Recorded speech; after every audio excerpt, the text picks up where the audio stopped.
Gary. Tell us a little bit about your experience with critical illness.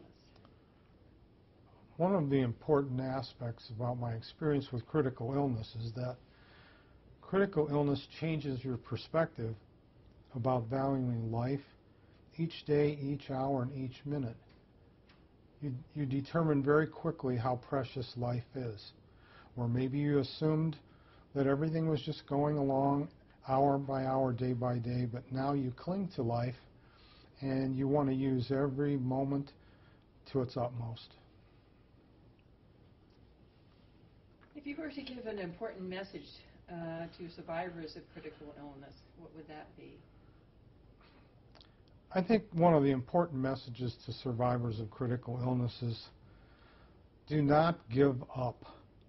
Please don't give up. Look deep inside of yourselves and go forward, even if it's an inch at a time across a football field. You'll take your life back the best way you can. Given what you've gone through, what advice would you give ICU staff and physicians? The advice I'd give to ICU staff and physicians: communicate with your patients. Above all, communicate.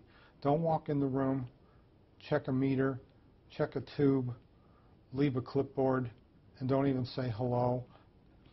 The clinical endpoint of just asking someone how they are is valuable. And understand what that patient is going through. What about your regular doctor? What should your regular doctor know about the ICU experience? My regular doctor should know that after he's sent me off to the emergency room and have gone through triage and into the ICU, that it is so traumatic mentally, physically, emotionally, and even spiritually. And the seismic impact of sepsis shook me to the very core of my being, and my entire life was turned upside down. We're now in a time of change as we embrace healthcare reform to streamline healthcare and make it more efficient.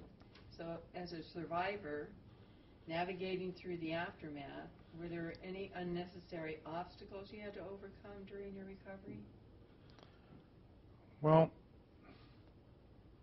my main theme would be to improve post-discharge follow-up, because I went through so many different aspects of post-intensive care syndrome, with post-traumatic stress disorder, anxiety, depression, withdrawal, muscle wasting, fatigue syndrome, lack of mobility, alienation, immunosuppression.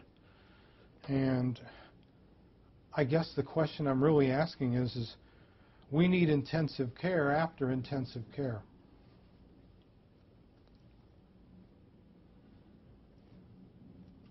That's very well done. I like that line. Thank you. You are absolutely right. We need intensive care after intensive care. Perfect. Wrote it all out. Is there anything else you want to say while we have you here? Well, I'm finding this visit to the Society of Critical Care Medicine very educating, informative, in many different currents, to see all the different thinking from different members and different people who are invited. Listening to a physical therapist's viewpoint compared to someone else who does research on cognitive outcomes and epidemiologies, compared to another person who is a clinical intensivist.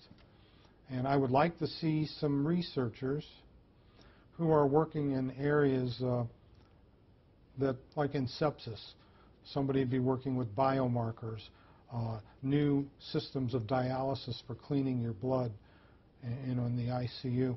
I'd like to hear about new interventions, things that are happening now.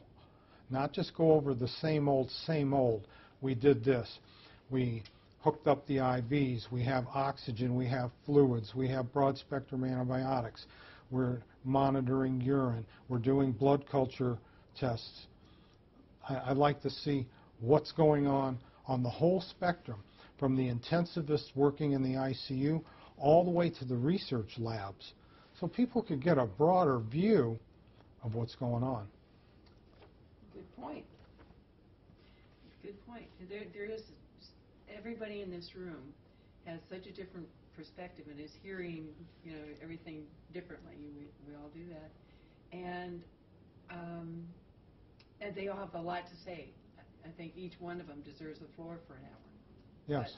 But, I hope that helps a little bit. It was beautiful, Gary. Thank you very much.